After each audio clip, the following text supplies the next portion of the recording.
కొన్నిసార్లు తాకట్టు కన్నా అమ్మకమే మేలు కదా. Value gold 9477894778. Welcome two times. This is Nizam.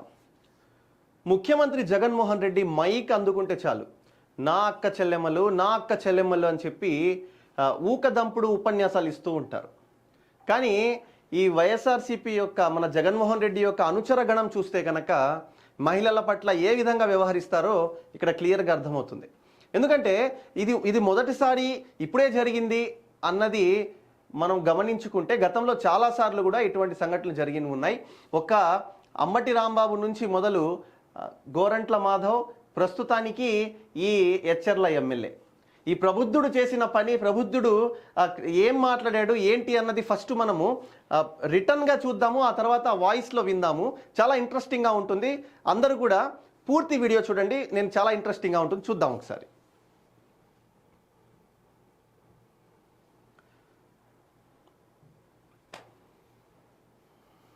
ఇది మహిళతో ఎచ్చెర్ల ఎమ్మెల్యే హెచ్చులు. గోర్లె కిరణ్ కుమార్ ఫోన్లో వెకిలి మాటల సంభాషణ వైరల్. ఫోటో చూసి సార్ ఇంట్రెస్ట్గా మాట్లాడుతున్నారన్న అనుచరుడు. సామాజిక మాధ్యమాల్లో ఆడియో చక్కర్లు. అంటే మన ఎమ్మెల్యే గారు ఫస్ట్ ఫోన్ చేశారు, ఆ మహిళకు ఫోన్ చేసి ఏమ్మా రాలేదు లెటర్ కోసం అన్నారు. అది మనం డైరెక్ట్గా మొత్తం విందాం, తర్వాత నేను మాట్లాడతాను. ఫస్ట్ ఇక్కడ క్లియర్గా మనం చూస్తే కనుక ఎమ్మెల్యేను మహిళ, హా సార్ ఎమ్మెల్యే ఏం రాలేదు, మీరు లెటర్కి వస్తానన్నారు. మహిళ అంటే మీరు 2 days టైం పడుతుంది అన్నారు కదా సార్. ఎమ్మెల్యే అన్నా రావాలి కదా మరి నువ్వు. మహిళ మరి రావాలంటే మీరు వద్దన్నారని రాలేదు సార్. ఎమ్మెల్యే వద్దన్నా మీ పనికి మీరు తిరగాలి, రావాలి కదా. ఇప్పుడు మహిళ వస్తాం సార్, రేపు వస్తాం. ఎమ్మెల్యే రేపా, ఫోన్ చేయి, ఈవేళ వైజాగ్ వెళ్తున్నాం, ఇప్పుడు ఉండం కానీ ఫోన్ చేసి రా అయితే. మహిళ ఓకే సార్. ఎమ్మెల్యే మా వాడు మాట్లాడతాడులే. మహిళ ఏంటి సార్ అంటే ఎమ్మెల్యే చెప్తున్నాడు మా వాడు మాట్లాడతాడులే అని. మహిళ ఏంటి సార్ అంటే తనకు తెలియదు కదా మన ఎమ్మెల్యే కీచక పర్వం గురించి, అందుకని మళ్ళీ మాట్లాడతాడులే అని చెప్పారు. ఓకే అయిపోయింది. ఇదంతా ఎమ్మెల్యే ఆ మహిళతో మాట్లాడిన సంభాషణ. ఆ తర్వాత కొద్దిసేపటికి ఆయన అనుచరుడు ఆమెకు ఫోన్ చేసి ఏం మాట్లాడారో ఇక్కడ చూద్దాం. ఎమ్మెల్యే అనుచరుడు హలో మహిళ సార్ చెప్పండి. ఎమ్మెల్యే అనుచరుడు సార్ ఇందాక మీ ఫోటో చూశారు, మీకు చేస్తామన్నారు, చేశారేంటి? అచ్చా. మహిళ ఇప్పుడే చేశారు సారు ఫోను. ఎమ్మెల్యే అనుచరుడు నేను వేరే దగ్గరికి వెళ్ళాను, ఇందాకే పెట్టాను నీ ఫోన్ నెంబరు. ఓకే. మహిళ ఇప్పుడే చేశారు సార్ ఫోన్, ఏం రాలేదని అంటున్నారు. ఆయన 2 days టైం ఇచ్చిన తర్వాత మనం ఎలా వెళ్తాం సార్? ఆమె పాపం నార్మల్గానే మాట్లాడుతుంది, ఆమెకి ఏం తెలియదు వాస్తవంగా. అందుకని ఆమె ఏ విధంగా అయితే మాట్లాడుతుందో పద్ధతిగా మాట్లాడుతుంది. మన వాళ్ళ లోపలి ఇంటెన్షన్ తెలియదుగా, అది విందాము. రైట్. ఎమ్మెల్యే ఎక్కడున్నాం? ఇప్పుడే చేశారు. ఎమ్మెల్యే అనుచరుడు అలాగనా, మరి ఇవాళ సండేగా కొంచెం ఆయనకు ఫంక్షన్లు ఉన్నాయి. మహిళ ఎమ్మెల్యే అనుచరుడు మీరు రేపు ఏ టైం అనేది చెప్తే నేను ఆయనకు చెప్తాను. ఇక్కడ పంచ్ పడుతుంది మా వాడికి, మన ఎమ్మెల్యే అనుచరుడికి. అలాగే సార్, అంటే మీరు చెప్తే మేము వస్తాం కదా సార్, మా టైం మీకు ఎలా సెట్ అవుద్ది? ఆమెమో బాగా చెప్పింది, బ్రహ్మాండంగా చెప్పింది, ఆమెకు అర్థం కాక చెప్పింది. వీళ్ళు మాత్రం సెటైరికల్గా తర్వాత ఏం మాట్లాడాడో ఒకసారి చూద్దాం. రైట్. ఎక్కడ ఉన్నాము? ఎమ్మెల్యే అనుచరుడు అలాగనా, ఏటి అలాగే మరి మీ మీద సార్ ఇంట్రెస్ట్గా మాట్లాడుతున్నారు, ఫోటో గట్రా చూసిన కానించి ఇంకా ఆయన అసలు రూపం బయటపడింది ఇక్కడ. అనుచరుడు అంటే అనుచరుడు అన్నవాడు పిఏ అన్న వ్యక్తి ఎమ్మెల్యే యొక్క పర్సనల్ పనులు చూసుకోవాలంటే ఇటువంటి పనులు చూస్తాడా, బ్రోకర్ పనులు చూస్తాడా అన్నది ఇక్కడ అర్థమవుతుంది.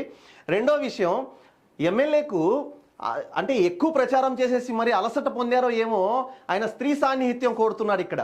స్త్రీ సాన్నిహిత్యం ఏ విధంగా? ఎవరో మహిళకు ఫోన్ చేసి స్త్రీ సాన్నిహిత్యాన్ని పొందాలన్న ఉద్దేశంతో ఆయన మాట్లాడుతున్నారు. ఆయన మాట్లాడింది కొంతే, మళ్ళీ కన్వర్జేషన్ కంటిన్యూ కోసం మన అనుచరుడు గారు మాట్లాడుతున్నారు. ఒకవేళ ఈ అనుచరుడు మన ఇంట్లో ఈ ఆడపిల్లలతో ఒకవేళ ఇలా మాట్లాడితే ఏ విధంగా ఉంటుందని ఆలోచించి తను ఫోన్ చేసి ఉంటే బ్రహ్మాండంగా ఉండేది. సరే రైట్. నెక్స్ట్ అలాగనా ఏటలాగి మరి మీ మీద సార్ ఇంట్రెస్ట్గా మాట్లాడుతున్నారు, ఫోటో గట్రా చూసిన కాడి నుంచి. మహిళ ఎవరు సార్? ఎమ్మెల్యే అనుచరుడు, ఆయనే ఎమ్మెల్యే గారే. మహిళ ఇంట్రెస్ట్గా మాట్లాడడం ఏంటి సార్? ఇక్కడ ఎమ్మెల్యే అనుచరుడు ఆయన ఏదున్నా నాకు చూపించి చెప్పండి, మహిళ ఏంటి సార్? ఎమ్మెల్యే అనుచరుడు నాకు ఫోన్ చేయండి అంటున్నా. రైట్. ఇది వీళ్ళ వీళ్ళ ఫోన్ సంభాషణ భాగవతం. మన ఎమ్మెల్యే అనుచరుడు ఆ మహిళతో మాట్లాడిన భాగవతాన్ని ఇక్కడ క్లియర్గా మాటతో సహా పొర్లు పోకుండా ఇక్కడ నీట్గా మెన్షన్ చేయడం జరిగింది. ఇదే వాయిస్లో విందాం. అంతకంటే ముందు మన ప్రబుద్ధుడి గురించి మనము కీచక ప్రబుద్ధుడి గురించి మనం మాట్లాడుకుంటే ఎమ్మెల్యే అభ్యర్థి మరికొద్ది రోజుల్లో 23-24 రోజుల్లో ఎన్నికలు జరగబోతున్నాయి. మరి అటువంటి పక్షంలో ఈయన ఎక్కువ అలసట పొందిపోయారంట. ఎక్కువ అలసట చెంది మరి ఇలాంటి ఫోన్ కాల్స్ చేస్తూ ఎవరో బయట మహిళకు తను ఫోన్ చేసి ఫోటో చూశాను ఇంట్రెస్ట్గా ఉన్నారంట. మరి అంత ఇంట్రెస్ట్ ఎందుకు వచ్చిందో మరి ఆయనకి సడన్గా అంత ఇంట్రెస్ట్ వచ్చేసి, గతంలో చూసుకుంటే కనుక సుజన సుకన్య మసాజ్ చేయడానికి రా అని అంబటి రాంబాబు పిలిచిన సంఘటనలు విన్నాం. గోరంట్ల మాధవ్ అయితే డైరెక్ట్గా ఇప్పి చూపించేసిన సంఘటనలు కూడా చూసాం. మరి ఈ పరిస్థితుల్లో ఏ విధంగా జగన్మోహన్ రెడ్డి దీనిని కట్టడి చేస్తాడు? జగన్మోహన్ రెడ్డి కట్టడి చేయాల్సింది అంబటి రాంబాబుని, జగన్మోహన్ రెడ్డి కట్టడి చేయాల్సింది గోరంట్ల మాధవ్ని. జగన్మోహన్ రెడ్డి కట్టడి ఒకవేళ ఆ రెండు సంఘటనలు కనుక చేసుంటే ఈనాడు ఈ ప్రబుద్ధుడు ఇలా బిహేవ్ చేసేవాడా అన్నది ప్రతి ఒక్కరు కూడా ఆలోచించాల. రెండో విషయం, ఇక్కడ ఇదే సంభాషణను మనం ఫోన్ కాల్లో వింటే ఏ విధంగా ఉంటుందన్నది ఒకసారి చూద్దాము. ఇదే సంభాషణ ఫోన్ కాల్లో విందాం. ఇంట్రెస్టింగ్ సంభాషణ. అంటే వాళ్ళ ఇంట్లో మహిళలతో ఒకవేళ అలా ఎవరన్నా బిహేవ్ చేస్తే ఎలా ఉంటుందో వీళ్ళకి తెలియదు కదా. అందుకని ఇది వింటే వాళ్ళకి ఏమన్నా అర్థమవుతుందేమో. ఒకసారి చూద్దాం మనం.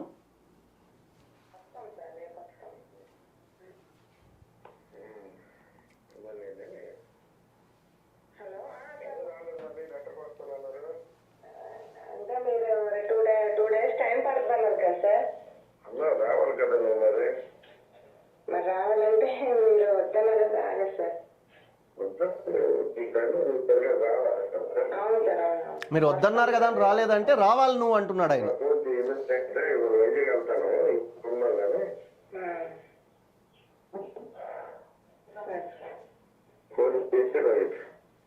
Okay sir. అయిపోయింది. ఇక్కడ చెప్పండి. ఇక్కడి వరకు మన ఎమ్మెల్యే గారు మాట్లాడారండి. ఆ తర్వాత తన అనుచరుడు మాట్లాడతాడని చెప్పి ఆయన ఫోన్ పెట్టేశాడు. ఇప్పుడు ఇది విందాము. ఈ ఘనుడు ఏం మాట్లాడతాడో విందాం.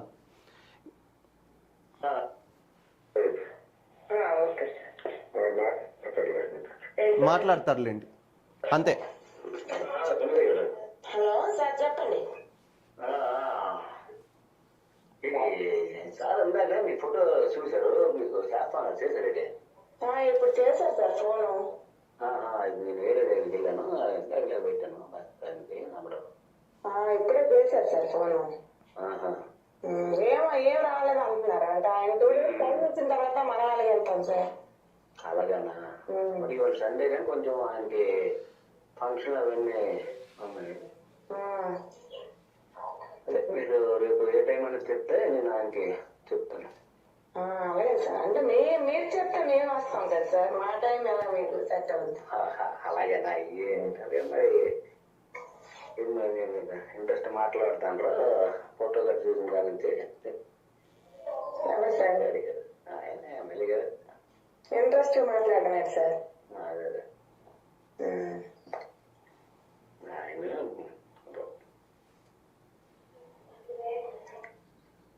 ఏదన్నా చూపించి చెప్పండి. ఏం సార్? ఏమున్నా చూసుకోండి, చెప్పండి. వస్తాం సార్, రేపు వస్తాం. ఇది మన వైఎస్ఆర్సీపీ నాయకులకు మహిళల పట్ల ఉన్న గౌరవం. ఆ పార్టీ నాయకులు, ఆ పార్టీ అధినేత ఎప్పుడైతే ఊకదంపుడు ఉపన్యాసాలు ఇస్తుంటాడో ఆ ఊకదంపుడు ఉపన్యాసాలకు మన వాళ్ళు అదే ఏమంటారు, ఉత్తేజులైపోయి ఉర్రూతలూగుతూ చేసే పనులు ఏంటంటే ఈ పనులు, ఈ దాష్టికాలు. ప్రజాసేవ చేయాల్సిన ఈ రాజకీయ నాయకులు ఎవరైతే ఉన్నారో మహిళలకు ఫోన్ చేసి మాట్లాడే మాటలు ఇవి. ఒక్కొక్కరు ఒక్కొక్క రకంగా. ఆయన చూస్తే మసాజ్ ఒక్కటే చేస్తుందా ఇంకేమన్నా చేస్తుందా అని చెప్పే వ్యక్తి ఒకడు, ఒక అతనైతే డైరెక్ట్గా వీడియో కాల్లో చూపించి అది నాది కాదనే వ్యక్తి ఇంకొకడు.